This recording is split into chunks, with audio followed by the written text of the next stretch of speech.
Hey math enthusiast, I'm here to continue the notes from section 1.3 dealing with distance formula.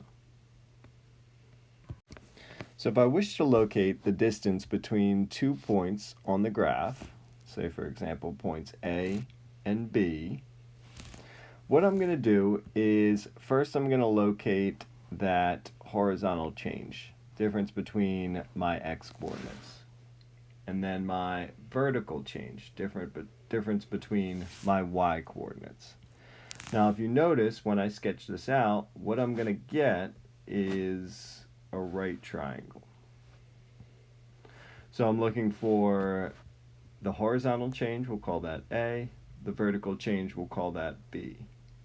Now my main goal is to figure out what is the difference from point A to point B.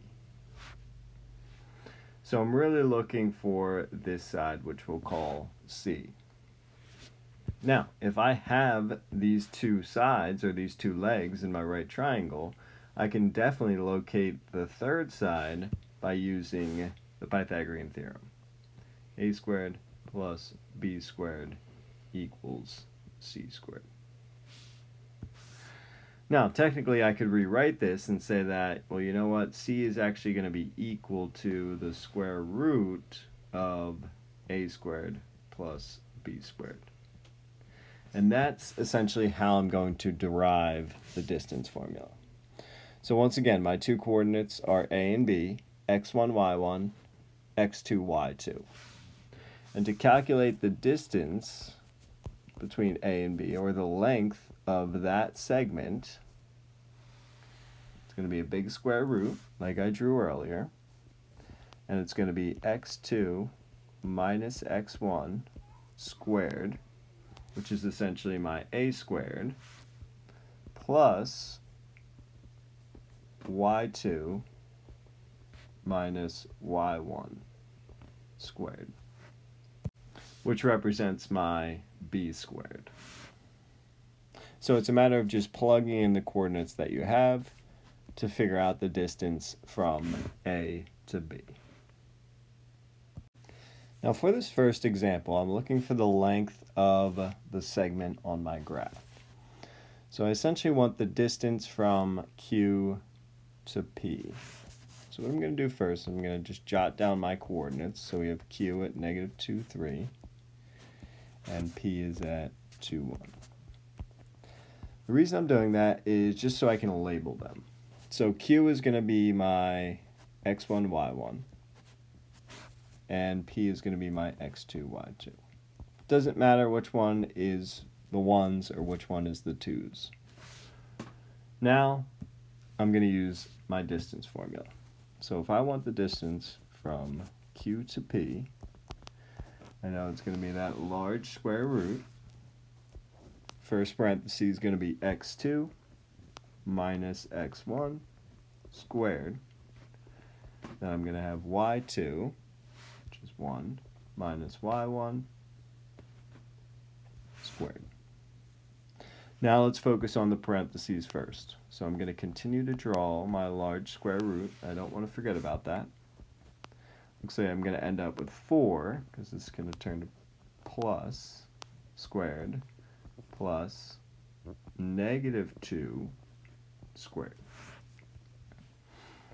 So I'm still going to have the large square root. Now I'm going to square both my terms. So I'm going to end up with 16 plus, remember when you square this, whether it's positive or negative, it's always going to end up being positive, which is going to give me 4. And I'm going to end up with square root 20. Now, in this case, they did ask us to round to the nearest tenth. Now, another option is to simplify this radical.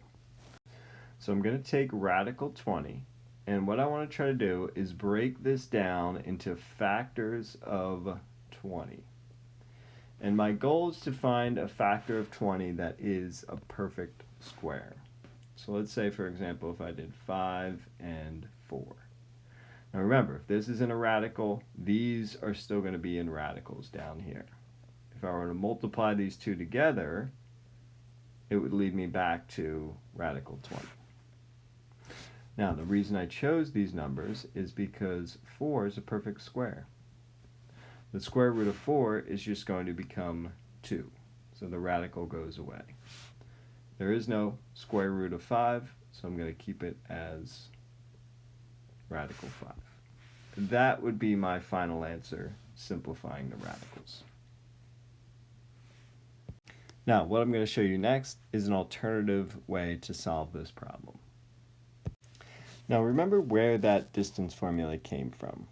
Okay, when I'm looking for the distance between these 2 points, what I want to compare is the horizontal change, so how far left or right, and the vertical change, how far up or down. Now, you could draw it like that, or you could draw it on the opposite side. Either way, what I'm doing is I'm forming a right triangle in which QP is the longest side, the hypotenuse. Now, on my graph, I can easily count up that horizontal change. All right, so both of those are 4 at the top and the bottom, and the vertical change, which is clearly 2. So at this point, this is what I have. A right triangle, left side is 2, base is 4, and I'm looking for QP. I'm looking for this third side, whether you want to call it X or C. As I said, the distance formula is derived from the Pythagorean Theorem. So as soon as I sketch out that right triangle, I can use that to help me solve. So we end up with 2 squared or 4 squared. Doesn't matter which values you choose for A or B.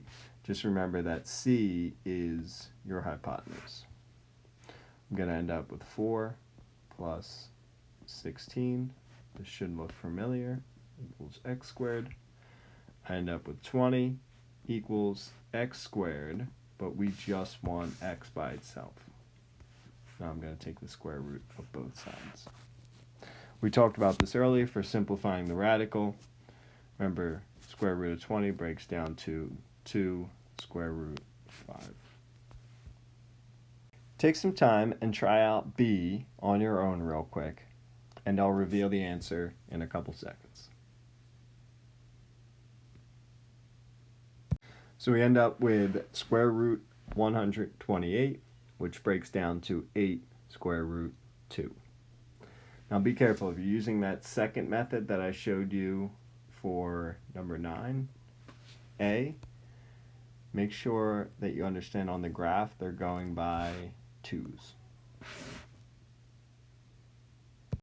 Now for the next example, I'm just presented with my 2 coordinates. All right, and what I want to do is I want to find the length of AB, find the length of CD, and determine whether or not they are congruent. So remember, if they're congruent, then they're going to have the same length.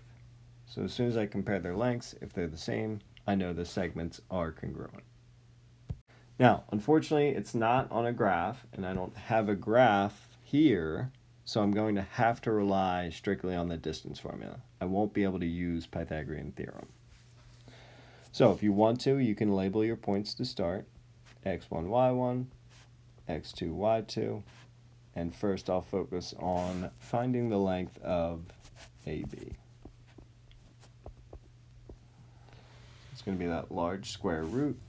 I'm going to have x2 minus x1 squared, and then y2 minus y1 squared. I'm going to keep that square root. I don't want to forget that. Looks like I'm going to end up with negative 2 squared minus 3 squared. Looks like that's going to give me 4 and 9, which is going to leave me with square root 13. Next, I'm moving on to CD. So for CD, I'm going to do the same thing. Start off with my x2, which we'll say is the positive 1, minus x1, which is negative 1, plus y2, which is 3, minus 0 squared. going to keep that square root. 1 minus -1, that's going to become positive. 2 squared plus positive 3 squared. Looks like a similar setup to what we have on the left, which is going to give me radical 13. Obviously, their lengths are equal, so my conclusion would be that segment AB is indeed congruent to segment CD. Take a couple seconds, try out B on your own, find the length of KL and MN, and I'll reveal the answer in a couple seconds. So it looks like for KL we end up with radical 85, and for MN it's radical 81, which becomes 9. So in this case, the two are not congruent.